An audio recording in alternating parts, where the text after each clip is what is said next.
مولانا عبد العزیز صاحب 18 سال سے ایک شخص کا نام نہیں بتایا, اور میں دعوے سے کہہ دوں قیامت آ جائے گی دوبارہ بھی کبھی ایک شخص کا نام نہیں بتائیں گے. وہ یہ تو کہیں گے اتنے لوگ کہہ رہے, اتنے لوگ کہہ رہے, اتنے لوگ کہہ رہے, میں بھی کہہ رہا ہوں, وہ بھی کہہ رہے, یہ کہتے رہیں گے. وہ کہنے دو, گورنمنٹ پر کہنے کی طرف سے کوئی پابندی نہیں ہے. نام بتاؤ, بچیوں کے ایڈریس بتاؤ. میں نے یہ بیان 7 سال پہلے بھی کیا تھا کہ جامعہ حفصہ کے بارے میں ضرورت سے زیادہ, بہت زیادہ بڑا چڑھا کر چیزوں کو بیان کیا گیا ہے. حقائق اس سے الگ ہیں, ایسا ہے نہیں جیسا بیان کیا جا رہا ہے. اس وقت بھی نام نہیں بتائے گئے تھے, مجھ پہ توپوں کا رخ کیا گیا, بہت لوگوں نے گالیاں دی مجھے کمنٹس میں, نام ایک کبھی اب تک نہیں بتایا. اور آپ بتا دیں تو ہم مان لیں گے, میں رجوع کا فوراً اعلان کروں گا, بھائی مجھ سے غلطی ہوئی, ایک بچی کا نام آ گیا, اس کے والد کا نام آ گیا, اور یہ ایڈریس ہے, جا کے دیکھیے واقعی شہید ہوئی. اس ویڈیو کے اندر کہہ رہے ہیں کہ مولانا عبدالعزیز صاحب کے پاس اگر ریکارڈ ہے تو وہ دکھاتے کیوں نہیں ہے.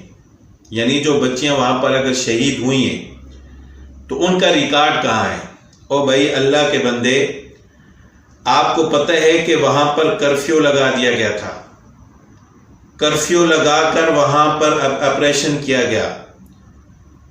پھر وہاں کے حالات کس قسم کے تھے, وہاں پر یہ کہاں ان کا ریکارڈ سنبھالتے. اور مدرسے کے اندر جو ریکارڈ تھا, جو رجسٹر وغیرہ ہوں گے, آپ کو پتہ ہے, اچھے طریقے سے آپ کو پتہ ہے کہ جب آپریشن کیا گیا, اندر شہادتیں ہوئیں, پھر اس بلڈنگ کو بھی گرایا گیا, اور وہاں میڈیا والوں کو بھی جانے کی اجازت نہیں تھی.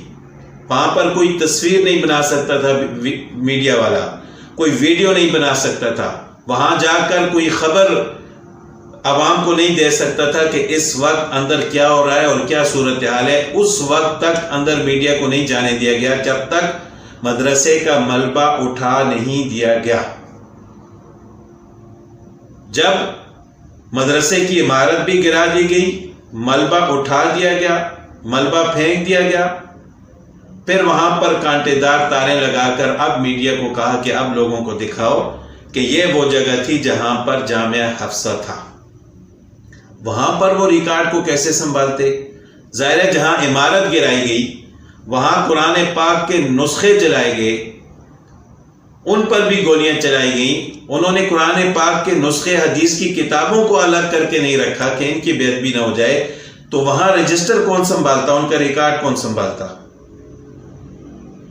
تو وہ تو ظاہر ہے سب کچھ جل گیا. جب عمارت ختم ہو گئی تو ریکارڈ بھی ختم ہو گیا. تو آپ کو ذرا سوچنا چاہیے کہ آپ کیا کہہ رہے ہیں.